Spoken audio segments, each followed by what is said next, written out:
Makakalaban ng Koshigaya Alphas ang team ng Shimane Susano Magic at preview muna tayo ng mga previous plays ni Kai Sotto laban sa team ng Shimane Susano Magic noon. Inside plays ang karamihan sa nagawa ni Kai laban sa team ng Shimane Susano Magic at sa eksena natin taas kamay ang defender laban kay Kai Sotto. Pero mas matangkad si Kai, ginamit ang board, pasok ang kanyang tira. Kaya ni Kai Sotto na makipagsabayan sa loob ng paint laban sa dating lineup ng Shimane Susano Magic. Pero ngayon nga ay napalitan ang ilang players ng Shimane at ang pumalit ay mga malalakas rin na players kagaya ni Cody Clark at James Michael Macado. Solid na mga bigs ang makakalaban ni Kai Sotto, Tim Suarez at Jeff Gibbs sa loob ng paint. Sa play na ito, gumamit si Kai ng lakas. Kita naman napaatras niya ang defender pero may tawag ang referee laban dito kay Kai Sotto. Unti-unti nga rin na lumalapad ang katawan ni Kai Sotto, mas malaki ng konti ngayon at nag-i-improve rin ang kanyang lakas sa loob ng paint. Iba ang lakas at laki ng katawan ng mga players na nasa mid-20s at darating nga rin si Kai sa edad na mid-20s at makikita natin ang mas malaki at mas malakas na katawan ni Kai Sotto. Nakapwesto si Kai sa loob ng paint, binato pataas ang bola. Kai Sotto naman pagkasalo diniretso kaagad sa basket. Swabe ang opensa ni Kai at ng kanyang kakampi. Sa play na ito, mismatch noon ng konti ang height ng Shimane Susano Magic laban dito kay Kai Sotto at nagagawang manalo ni Kai laban sa team ng Shimane Susano Magic. Noong nasa Hiroshima Dragonflies pa lamang itong si Kai Sotto. Sa kasalukuyan naman, nahihirapan ang dating team na kinabibilangan ni Kai Sotto na Hiroshima Dragonflies dito sa Japan B1 B-League at hindi kapani-paniwala ang kanilang panimulang record. 0-4 sila sa 4 games. Offensive rebound, putback plays ang nagawa ni Kai Sotto laban sa team ng Shimane Susano Magic at kaya niya ring gawin ito ngayong kasalukuyang season. Malalaking mama, tangke ang field ng mga sentro at power forward ng Shimane Susano Magic. Idagdag pa natin na umabot ang kalibre ng mga players na ito sa NBA. Cody Clark at James Michael Macado, pangalang ay solid na para sa team ng Shimane Susano Magic sa loob ng paint. Tapos meron pa silang Nick Kay at Luke Evans, Kai Sotto, Tim Suarez at Jeff Gibbs ang mga players na naglalaro sa center power forward para sa team ng Koshigaya Alphas na nakita natin na may palag sa loob ng paint.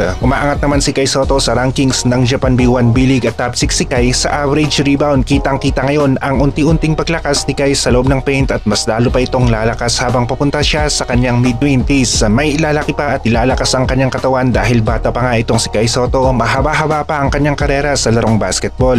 Hindi naman nagpahuli itong si Matthew Wright at walang kupas ang kanyang opensa at talagang iniwan at naiisahan niya ang kanyang defender kaya naman 20 points ang kanyang nagawa. Pwede pa ang talas ng opensa ni Matthew Wright at hindi pa rin bumababa ang intensity ng kanyang laro. Ito pa rin yung Matthew Wright na kilalang kilala ng mga Filipino basketball fans. Legit na playmaker naman ang tingin ng karamihan ng mga NBA basketball fans dito kay Kawamura at maging yung mga fans na hindi nga siya kilala at kapapanood lamang ng kanyang mga plays ay nasabi na magtatagal ng konti itong si Kawamura sa NBA dahil sa nakikita nila base sa kanyang laro na isang legit playmaker itong si Kawamura na kayang pagandahin ang opensa ng isang NBA team, kayang i-spread ang bola at kaya rin niyang maipasok ang kanyang mga tira. Yung mga teams na merong malalakas na center power forward ang nakikita natin na isa sa magkaka-interes pa nga dito kay Kawamura sa NBA at magtatagal talaga ang player na ito dahil sa kanyang malawak na court vision, bilis at may shooting nga rin ng isang shooting guard.